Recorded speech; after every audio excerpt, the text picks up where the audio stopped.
Good morning, I'm Gretchen Hall. It is a Wednesday, the third day of September, bringing you Morning Matters because your mornings matter. To get to the stories that matter today. The Bureau of Customs conducted a raid on the office of a major government contractor in Pasig City. Now, during the operation, agents seized several luxury vehicles owned by the Diskaya family. An attempt by the House Infrastructure Committee to probe DPWH representatives and contractors on flood control projects quickly fell into disarray. The hearing was derailed almost immediately by arguments between lawmakers, leading to at least 4 delays. And Senator Amy Marcos pledged to oppose Justice Secretary Boying Remulla's bid for Ombudsman, alleging it is a political plot to target Vice President Sara Duterte and her allies ahead of the 2028 elections. Welcome to our program, Morning Matters, where we talk about the issues you need to know for the rest of your day. Now, first on the agenda, the Bureau of Customs has raided the office of a major government contractor in Pasig City, seizing several luxury vehicles belonging to the Diskaya family. Here is a report. The Bureau of Customs cordoned off and sealed 3 luxury vehicles found inside the St. Gerard construction office in Pasig. These belong to the Diskaya family, among the government's top 15 contractors with the biggest share of flood control projects. At a Senate hearing on Monday, Sara Diskaya admitted they own 28 luxury vehicles with 1 unit alone worth 42 million pesos. Customs served a search warrant for 12 vehicles but only found 2 in the family garage, a Maserati and a Toyota Land Cruiser. They also found a Cadillac Escalade which was not covered by the warrant. Owning luxury cars is not illegal, but Customs wants to know if the correct taxes were paid. Wala naman po silang pangamba na ito ay smuggle talaga at sila nag-smuggle, mas makakabuti po sa kanila na isurrender yan kasi maobliga po kami na mag-search warrant sa bawat bahay po nila, sa bawat opisina po nila. Mas masakit po sa ulo yun. During the raid, orange DPWH barriers were also seen inside the compound. Residents say the luxury vehicles used to be visible from outside the gate, but now barriers have been placed and tight security is enforced around the area. Senator Jingo Estrada, meanwhile, revealed that the Diskaya family and their company actually own 80 vehicles, half of them luxury units. But 3 of the luxury cars mentioned in the Senate hearing reportedly do not appear in Land Transportation Office records. The Diskaya camp insists they have nothing to hide. Wala ho kaming illegal na itinatago na yung mga sasakyan na nabanggit doon sa Senate hearing kahapon, yan po ay dumaan sa tamang proseso. But why only a few cars were found in the garage? Yung iba ho kasi under preventive maintenance, yung iba ginagamit, saka yung medyo mabababa, inilipat to sa mataas na lugar. By nightfall, more luxury vehicles were returned to the Diskaya garage in Pasig, including a Rolls-Royce, a Toyota Tundra, a Bentley, and a Lincoln Navigator. The family says this proves they are cooperating with Customs. All units have been sealed by Customs and placed under round-the-clock guard. Customs Commissioner Ariel Nepomuceno said that the agency will review import records to check compliance with customs laws. For News 5, Mon Gualvez, we are One News. Tensions flared at the start of the House Infrastructure Committee hearing on flood control projects yesterday. Marian Enriquez with the story. The House Infrastructure Committee was supposed to grill contractors and resource persons from the DPWH about flood control projects on Tuesday. But as soon as the inquiry began, lawmakers found themselves butting heads with each other, stalling the hearing at least 4 times. The first back and forth ensued when Akbayan Party List Representative Chel Diokno sought to ensure that no lawmaker has any conflict of interest with the hearing. Diokno's motion was seconded by ML Party List Representative Leila de Lima. The motion, Mr. Chair, for all the members of the 3 committees to make a full disclosure of their financial, business, and pecuniary interests that may be directly or indirectly affected by any investigation into the government's past or present flood control project. When the House of Representatives investigates anomalies in flood control projects, we must ask, is it wise? Is it prudent? Is it proper? for this chamber to investigate itself when there are already reports that some members here may be involved in these very projects. Despite reservations from other lawmakers, Diokno's motion was eventually carried. The committee gave its members 5 days to submit a written disclosure of any conflict of interest they may have. The second hurdle came when Caloocan Representative Egay Arize moved to invite former House Appropriations Chairman Chel Diokno and former Senate Finance Committee Chair Grace Poe to the inquiry. Both were in charge of the Bicameral Conference Committee, where insertions in the 2025 budget were allegedly made. Sapagkat yung mismong pagpoproseso ng mga insertions na ito ay nanggaling sa mga tanggapan. Wala akong narinig na denial man lang sa previous chairman o sa previous members ng committee. Does this mean na hindi nila kaya i-dispute yung sinabi ko na 2025 budget is the most corrupt budget ever passed in the history of Congress? So I second that motion, Mr. Chairman. Members of the majority then tried to block Arize's motion. I am objecting on the motion. Chairman, I would like to know the reason why, because I would like to find out if we're going to invite them here, are they resource speakers or they are members of the House of Representatives? Are we going to ask them questions? Are they going to answer it? The focus of our investigation is to nip the bud, putulin ang ugat para hindi na ulit tumubo. And with that, Mr. Chair, let's move forward to the interpellators that have signified their intention to ask questions. At this point, Garin and Navotas Congressman Toby Chanco started bickering. Sabi nyo kanina, kahit sino masagasaan, wala tayong sasantuhin, kahit congressman, kahit senador. So, paano tayo mag-iimbestiga? Paano nagkaroon ng insert? Under the name of Congressman Chel Diokno, ang insertion sa BICAM as proponent siya is 13,803,693,000. And we do not want to invite him as a resource person. Mr. Chair, sorry. Comsec, can you show this? Para lang sabihin hindi ako Mr. Chair, with nagsisinto. due courtesy. Wait, I have the floor. Yeah, I have the floor. Yeah, but I have Mr. the floor. No, Mr. Chair. I have the floor. Just to, on the I have the record, floor. On the record, Mr. I Chair. have the floor. We did not refuse I to invite. have the floor. Motion to suspend. Mr. The hearing was then suspended, and when it resumed, Congressman Arize decided to defer his motion. As the hearing finally took off, lawmakers questioned relieved Bulacan 1st District Engineer Henry Alcantara on the questionable projects inspected by President Bongbong Marcos. Here, Alcantara admitted something. Ngayon, ang tanong, Engineer, kayo po ba ang nag-propose ng mga projects na ito na may isama sa NEP? Gaya po Pakisagot lang po. Kayo po ba ang nag-propose ng mga projects na ito para may sali doon sa NEP ng district office nyo? Yes, Your Honor. So, walang politiko na involved dito. Kayo po ang nag-propose na ito. Yes, Your Honor. Okay, that's very clear. Now, Alcantara also admitted to lapses on his part in the inspection of projects in Bulacan. The president himself lamented incomplete and ghost multi-million structures fully paid for by the government. Do you believe you are responsible for that? The ghost project na sinabi ng presidente, yung mga kakulangan sa mga materyales, sa kakulangan ng mga delivery ng supply ng materials, do you believe you are responsible for that? Yes, Your Honor. Negligence on my part. Inamin ko po may kakulangan ako dahil I did not personally go to it.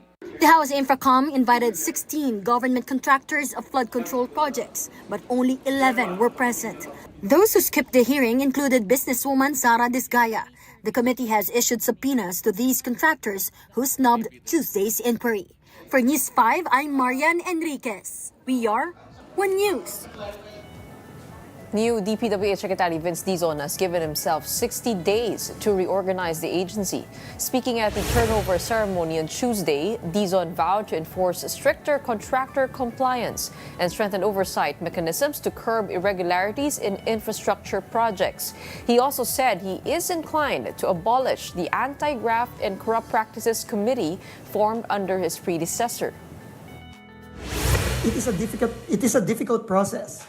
But it is a necessary process. But sometimes it requires a seismic event, to use the language, no? To force that institution to evolve. Titignan po natin kung ano yung mga red flag na yan. Kung kakailanganin pong baguhin, tanggalin, o kung ano man ang kailangan gawin, kasama po yan sa proseso. Meanwhile, resigned DPWH Chief Manny Bonoan bid farewell to the agency, saying he was leaving with a full heart after 2 years at the helm.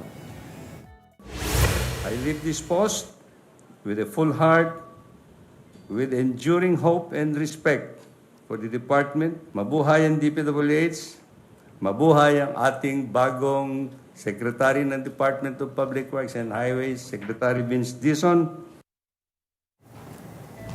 Senator Bam Aquino says the Senate should return the proposed DPWH to the executive branch.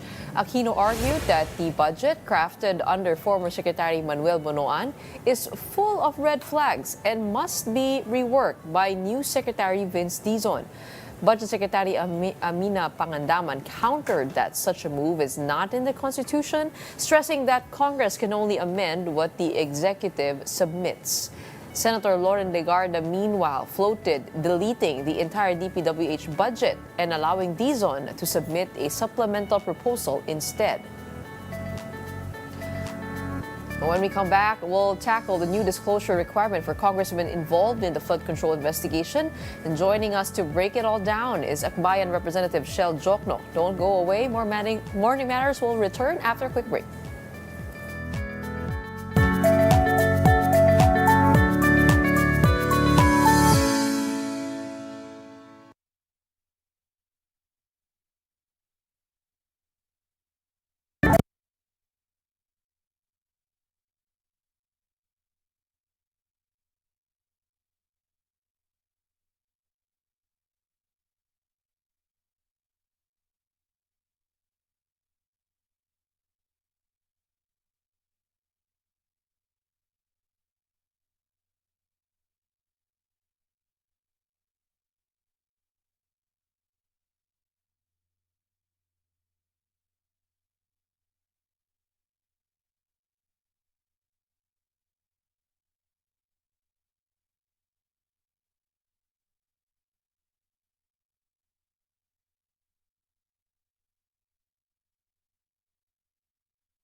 Good morning, I'm Gretchen On here at Morning Matters. We talk about the most pressing issues and give you the context behind the headlines.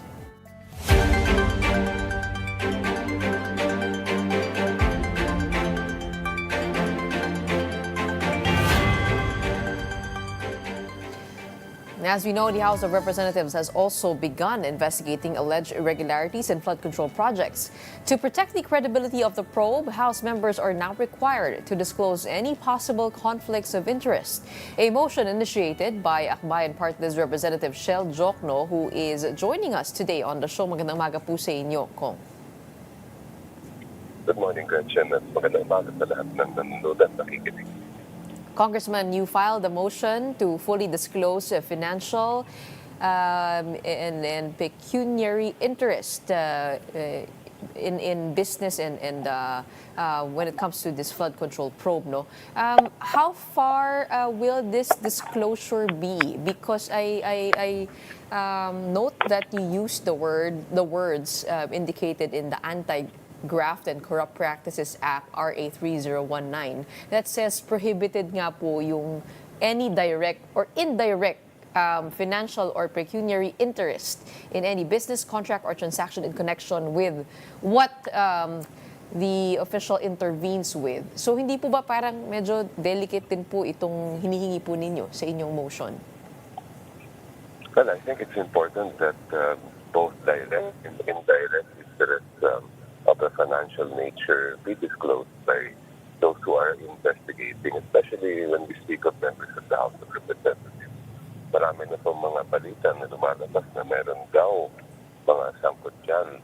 And we have to assure the public that any investigation that is conducted by the House will not result in a whitewash. And ibig sabihin ho, if I get it correct, no, yung mga may previous association with construction companies at pangalawa, yung mga may contributions from contractors?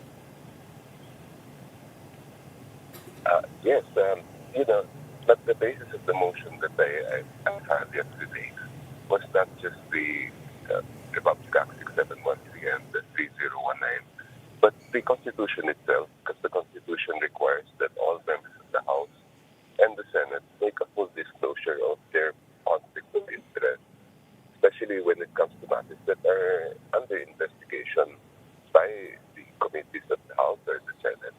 And nararapat lang sa palagay ko para sa taong bayan na magkaroon nga itong complete disclosure of direct and indirect business or financial interest. So yung dalawa pong yun po yung pinaka parang maaaring maging disclosure o inaasahan po ninyo mula sa mga kongresista? Lahat ng mga klaseng interest. When we say indirect, that could mean, for example, na meron silang close relatives na kasama sa mga korporasyon na may government contract or flood control project. Kasama din yung mga nabanggit ninyo, Gretchen, na donations, for example, by these big contractors, especially those named in the top 15. So yung mga bagay na yun. Okay, and when we get these disclosures, what will happen then? Will they be asked to inhibit? That is what will be put on the table pag may mga disclosure na yan. In fact, they may decide to inhibit voluntarily, which to me is the best thing to do. But if there are clear grounds for others to disqualify themselves, then perhaps that should be demanded of those who have these conflicts of interest. Oh, because the other side to it is syempre yung mga kongresista rin po ang nagsusponsor ng budget, ano? Hindi po yung kasama. Okay. The other side to it is yung mga kongresista po natin yung nagsusponsor ng budget. Kumbaga parang may mga proponents po within Congress for these projects under the budget. Hindi po yun kasama, just to be clear. Well, kung sila inatasan mismo ng House, if you recall, under the Committee on Appropriations, some members of the House are assigned the department so that when budget hearings are called, usually sila ang decide. Siyempre, kasama sa official na tungkulin yun. So, yun ay hindi covered. Okay. How confident are you of an independent probe or a credible probe? After seeing what happened yesterday, there was a call from Representative Chanco to have Congressman Zaldico as resource person. Pero ito ay parang medyo hindi nagkaroon ng magandang reception because sinasabi nga po dapat itong pag-invite sa kanya ay patungkol sa budget at sa mga insertion, which is a different topic altogether. But Congressman Chanco says, if we can't investigate our own, di ba, parang how will we have Congressman Recess who Okay. made that motion. I think it was Okay. But do you agree that this probe should go that far? hindi pa siya na-actionan. The motion is on the table. That's been acted upon by the committee. Oo.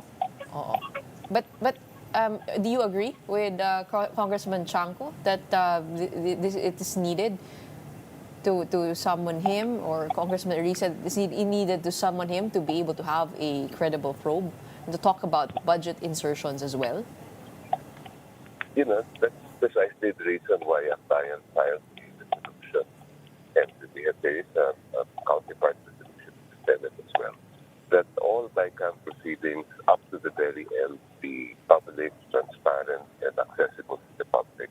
Because we don't want anything to happen like what we found out happened in the previous budget. As far as the previous budget are concerned, we need answers. We need to know how those insertions were made and who should be held accountable for them. The budget process should be fairly simple. The President submits his budget, the National Expenditure Program. Dati, Congress hardly touched that. Kasi nakikita naman nila na galing sa pag-aaral ng executive department yan. But in the last few years, that has changed. And now we are witnessing a phenomenon where dumaan na sa House, dumaan na sa Senado, bigla na lang pagdating sa Bayan, may kung ano palang naisasamang o naisisingit doon. And many of those, based on what we gather, are flood control projects. So, dapat may sagot din tayo dyan. But this has been addressed, correct? Like with the abolishing of the small committee when it comes to the House, and also pagdating sa BICAM, the Speaker has said that he is for transparency and an open BICAM. Don't you think that all that has already been addressed? Yung itong possibility of having these insertions within those two committees? Actually, Gretchen, what was passed at plenary in the House is a resolution that allows observers from civil society to attend and observe meetings and hearings of the Committee on Appropriations. The resolution does not specifically refer to BICAM. Kaya kami sa Akbayan ay nagkain na resolution that calls for open and transparent, in fact, live streaming kung kaya gawin, for the entire BICAM proceedings up to the very end to prevent any issues of insertions at that stage. Okay. But what or how do you feel about congressmen investigating themselves? I mean, if it gets to that point na meron na pong tinag dito na kongresista, do you think Congress should pursue that route or should leave it with the independent committee that will be formed by the President? That question actually was raised at the plenary a few weeks ago, and Congressman Laila de Lima answered a very strong objection, but it was approved by plenary. Now, how do I feel about it? I think we should find a way to adopt a mechanism like they do in other legislatures in other countries, where we can appoint an independent counsel or somebody who, not just maybe one person, but even a committee of 3 or 5 who are of known repute, who we can rely on to conduct an independent investigation. I've been asked about the independent investigation that was announced by the Executive Department. But again, the question is, who will appoint the members of that independent investigation, so-called? Because of course, ang tanong kasi dyan, pag ikaw halimbawa ay na-appoint ng Chief Executive, how can we be assured that you will actually conduct an independent investigation? And with that, shouldn't that investigation be taken out of the House purview and just given to a body outside Congress? I think that remains to be seen, and if we can be assured that there will be a truly independent investigation na walang utang na loob yung mga uupo doon, I don't see any reason why we shouldn't have that. But do you agree that Congressman Zaldi should be called in as a resource person? I think the proper term there would be to invite, because he is a member of the House. Now, whether he would be willing to appear or not, that would really be up to him. But like I said earlier, we need to have answers to what happened in the previous budget, and we have to find a way to address this systemic problem of having insertions at the final stage where ang dapat nangyayari sa BICAM is simply to make sure that the House and the Senate versions correspond. There should be nothing more than that discussed in BICAM. Okay, so this could cross over into talking about the budget insertions. Kasama doon kasi yung mga nakita natin o yung mga dumalabas sa balita na budget insertions sa budget ay mukhang karamihan doon ay mga flood control related projects.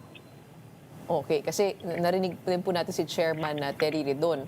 Sinasabi niya na hindi dapat pag-usapan ito, dapat sa House Appropriations na yan. We're focusing lang on the flood control probe, which parang many people are wondering bakit hindi, parang how do you not talk about the insertions when that's clearly linked to all of this. So it's good to hear that from you. Okay, after yesterday's hearing, what do you think would be the trajectory of the House probe? I mean, vis-a-vis the Senate probe, who would you want to invite to the hearings? Well, the rest of the contractors who didn't show up. In fact, I still have a lot of questions for those who did show up. With this in the House, sa dami ng mga gusto magtanong, limited lang ang oras namin. So marami pa akong naka-reserve ng mga questions na gusto sana itanong. Oo, yung mga contractor ho na pumunta po sa Senate hearing na absent po sa House. Kasama din po sila doon sa listahan natin. Oo, okay. What systemic reforms? I mean, all of this coming to light now, no? Of course, yesterday we had District Engineer Henry Alcantara of Bulacan talk about, the failure to inspect a project before signing in on the completion report. How do you think should we fill in the gaps for more checks and balances to happen? First of all, I'm not satisfied with the answer of Mr. Alcantara, and I think that he and his subordinates should be questioned at length about that. Madali lang sabihin to pass the blame on your subordinates, but I don't think that's the reality of the situation. I don't want to say anything more because I have a lot of questions reserved for him.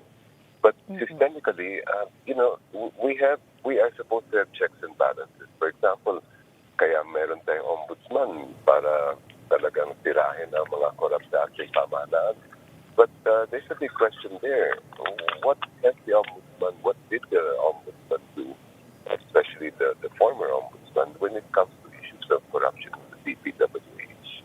And what systemic changes must we make to make the DPWH more transparent? For example, can we not put everything online where everything is accessible? The projects that have been approved, the contract, status of these contracts, even pictures of the alleged completion.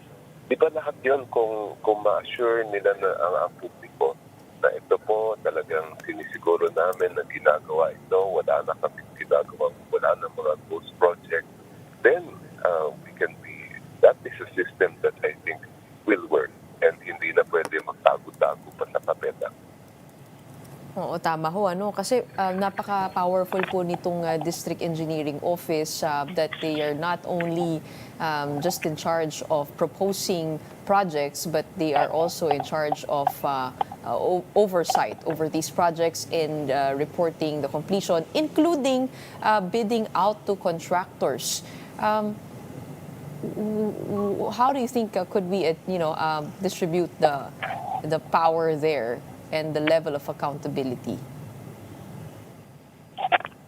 I think that there have to be stricter measures internally within the DPWH and also externally in terms of how this is reported to the public, not just to other agencies in government. Kasi kung hindi naman natin makikita, dapat ang ordinaryong mamamayan kung gusto niyan tingnan, ano ba yung mga project dito sa atin, sa lugar ko, bakit itong dito sa amin tuloy-tuloy ang baha kahit may nakikita kung mayroong construction na ginagawa. Bakit biglang gumuho itong supposedly na ginagawang ganitong klaseng flood rehabilitation project? We are kept in the dark. Ordinary people do not know and have no way of even of complaining. Mabuti nga ngayon, meron na tayong may ginawa si Pangulo, yung sumbong sa Pangulo. But sana maging institutionalize yan. Okay. Kasi nga po, nagkalabo-labo na rin ho, no? Kung sino po talaga. Tama po kayo, no? There must be greater transparency with the DPWH in terms of how these budgets are created at paano na ipapasa from one office to the other. Congressman Ronnie Puno the other day said na wala yung kanilang mga pinopost na mga flood control project alinsunod sa master plan at mukhang sa central daw ho yung naging problema. But others are saying sa District Engineering Office naman, may iba naman nagsasabi sa Kongreso naman nagbabago. I mean, what have your findings been at how wide scale this systemic corruption is? Isama na po natin dito yung papel din po ng COA. Meron siyang bagong nakita lumalabas lately. Ito yung mga proyekto na halimbawa nasama na sa NEP ng previous years, supposedly nabigyan naman ng pondo, and then bigla na lang sa susunod na NEP, andun pa rin, same amount. So, yun, hindi pa dumaan ng Kongreso yun. Parang lumalabas somewhere in the Executive Department, nagkaroon ng insertion. Yun ba galing sa ahensya? Yun ba galing sa proseso nung pumunta sa DBM? We don't know. Then you have again the more familiar issue of insertions during the congressional process, and of course what happens in the BICAM. Kaya I think we have to have really more operative checks and balances. Nandun ang Kongreso para ma-check nga itong mga insertion supposedly nung nagagaling sa Executive Department. Pero kailangan din meron check tayo sa BICAM at mismo sa Congress, sa proseso sa loob ng Congress pag nag-hearing kami sa mga budget. When it comes to the role of congressmen in the budget, to your knowledge, how much do congressmen peruse through these budgets? I mean, for infrastructure, for education, for health. Pag dumating po yung budget po sa inyong desk, lahat po ba yun ay tinitingnan po ninyo isa-isa, line by line? Or is that difficult to do given also the number of figures? But I cannot speak for the other members of the House, but in my case, I asked the help of consultants. I talked to a lot of people who are very familiar with how the budget operates. I examined the document myself, but given the background that I have, ako rin makausap ang mga talagang marunong dyan. At kailangan marunong din makinig ang mga representante natin. Kasi I'm sure, like others, hindi naman kami mga expert dyan. I mean, there are a few of us who, because of experience and because they've been in the House for a long time, are thoroughly familiar with it. Pero ako'y baguhan lang. So I have to have that ability to listen and consult.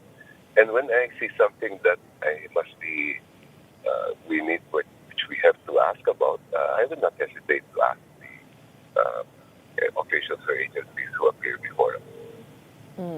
I ask that because if you take a look at the structure of government, parang naipapasa-pasa to from one office to another, from the ground up to the office of congressman. And given that power of oversight over the budget, what level of accountability should congressmen have over, of course, ito nga, yung sabi kayo na po nagbanggit, na paulit-ulit po yung mga proyektong ganyan na it's the same project carried over to the next year.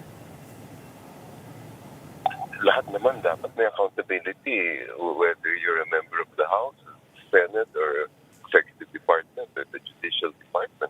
Anytime, and ito ay panawagan sa hindi lang mga nasa ahensya ng ating pamahalaan, but even citizens who have knowledge of anomalies and especially corruption. Panawagan po natin yan. Come out, let us know, and we will do everything we can to have accountability. Kaya nga po tayo ay sumawak dito sa public service dahil dyan. Of course, the public is looking for some teeth to that accountability. How would you want this to end, the probe on flood control projects? And paano kaya po tayo magkakaroon ng tunay na accountability if this is systemic corruption and system-wide? Paano po kaya? May makakasuhan kaya? Baka ultimately we'll end up with the contractors and they would have to take all the blame, right? Paano po kaya yun? How do you imagine this to go? Hindi pa sila nag-iisa. Ako rin ay naghahanap ng ngipin sa ating batas. Para sa akin, aanhin pa natin ng batas kung wala naman siyang ngipin. And that's one of what I see to be my roles in Congress, to make sure that I do everything I can so that there will be accountability. Hindi sapat yung may microphones lang, hindi sapat yung ma-shame sila sa internet. Kailangan meron managot. Kasi pera natin yan, pera ng sambayan ng Pilipino. And lastly, Akbayan has called for the release of SAL-Ns from those in government, and even the president has called on lifestyle checks. How much do you believe in that? I remember Ombudsman Samuel Martirez stopped the practice of lifestyle checks, including the disclosure of SAL-Ns, because he said this is prone to abuse. Maaring sabihin natin, hindi naman po lahat ng nangungurakot, makikita mo in public o kaya pinangangalandakan yung kanilang yaman. How effective is that as a mechanism for accountability? And yung SAL-N po na yan, is it just symbolic? I mean, what are your thoughts on that? Just because a practice like lifestyle check may be prone to abuse is not an excuse not to conduct it. The lifestyle checks have been proven to be very effective in exposing ill-gotten wealth.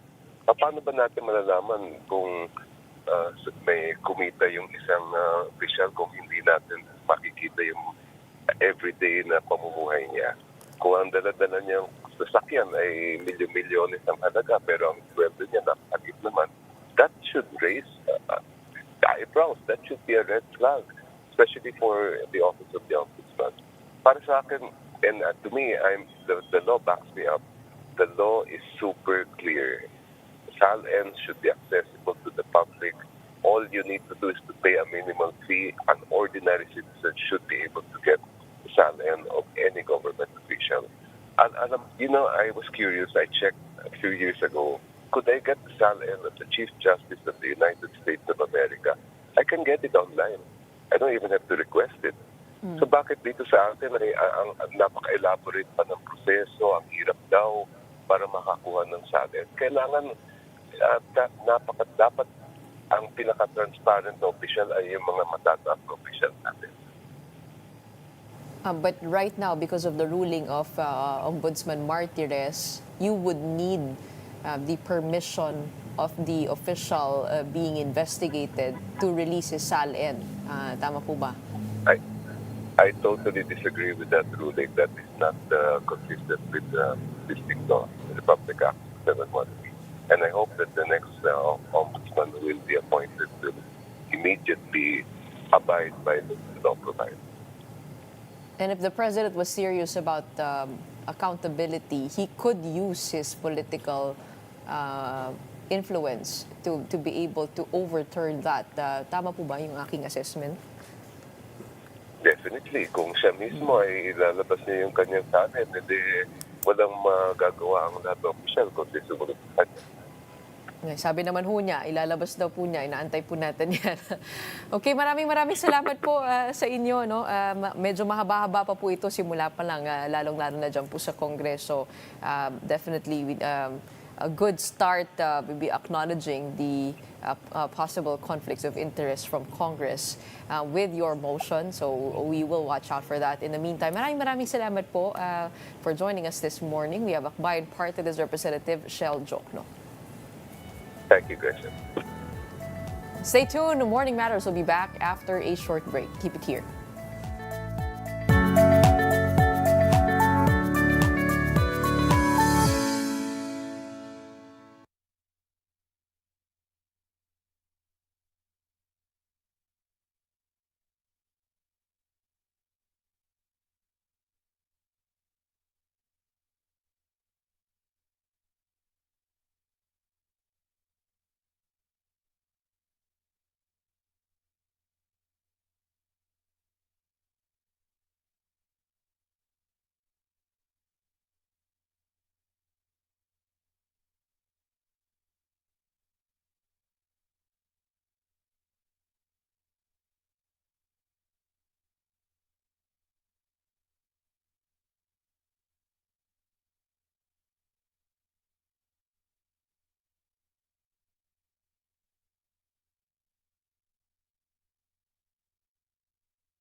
Welcome back. You're still watching Morning Matters here on One News. A low-pressure area and the southwest monsoon are expected to bring rains to parts of the country. Pag-asa said the LPA now has a high chance of intensifying into a tropical depression within the next 24 hours. Cloudy skies with scattered rains and thunderstorms are forecast for the Ilocos region, Batanes, Babuyan Islands, Apayao, Zambales, Bataan, and Occidental Mindoro due to the southwest monsoon. Metro Manila, Central Luzon, Calabarzon, parts of Mimaropa, Bicol, and Western Visayas may experience partly cloudy to cloudy skies with isolated rain showers or thunderstorms. Senator Ping Lacson alleged that two DPWH officials in Bulacan lost over 300 million pesos each in casino gambling. He said they used aliases to conceal their identities and added that he had already passed the information to newly appointed Public Works Secretary Vince Dizon. Now, despite earning only about 56,000 pesos a month, Lacson noted the officials still managed to lose hundreds of millions. He stressed that government officials are banned from casinos and that concealing crimes with false names is punishable by law. Senator Amy Marcos has vowed to oppose Justice Secretary Boying Remulla's bid to become the next ombudsman, claiming it is part of a plot to target Vice President Sara Duterte and her allies ahead of 2028. Here's the report. Senator Amy Marcos vowed to oppose Justice Secretary Boying Remulla's bid to become the next ombudsman. In a press conference, Marcos said she will write to the Judicial and Bar Council, which vets candidates for the post. She alleged that Remulla's appointment is part of a plan to jail Vice President Sara Duterte and her allies after failed ouster move through People's Initiative and impeachment. It's the new phase in the effort to get rid of VP Sara before 2028. And since the PI failed, the impeachment failed, therefore the third attempt is lawfare at its very worst. Imprison, Inday Sara, all the Duterte allies, including myself perhaps. Plunder will be the name of the game. No bail and imprisonment until 2028. Marcos also claimed that acting Ombudsman Dante Vargas is being pressured to dismiss the complaint she filed against Remulla, which stemmed from the arrest and turnover of former President Rodrigo Duterte to the International Criminal Court. Ang mensahe ko naman kay bagong Deputy OIC Ombudsman Vargas ay simple lamang. Kung nayayanig ka na sa pressure, isabuhay mo na lang ang sikat ng kanta ni April Boy Regino. Kapag nariyan na ang suhol, hindi ko kayang tanggapin. The Judicial and Bar Council yesterday wrapped up its public interviews for ombudsman applicants, with Remulla among those who faced the panel. He insisted he will not allow himself to be used for political warfare if appointed. The president has until October 25 to name the next ombudsman from the JBC shortlist. Going back to the weather, we have a Pagasa weather forecaster, John Manalo, joining us now to talk about the latest. John, kamusta? Where is this LPA headed? Magandang umaga, at yung LPA po na ating minimension ay tuluyan ng naging bagyo at ito po ay may local name na Kiko. Ito po ay papunta sa Hilaga o pa-northward, papalayo pa lalo sa ating bansa at sa kasalukuyan ay wala itong direktang epekto. Ibig sabihin yung kaulapan na associated dito sa low pressure, dito kay bagyong Kiko ay hindi nakakaapekto sa ating bansa at hindi rin ito napapalakas yung hanging habagat. Pero sa kabila nito ay nagpe-persist pa rin naman yung habagat sa kanlurang bahagi, mainly ng Luzon, no? Kaya makakaranas pa rin tayo ng maulap na kalangitan na may kasama mga pagulan sa Ilocos Region, Batanes, Babuyan Islands, Apayao, Zambales, Bataan at Occidental Mindoro.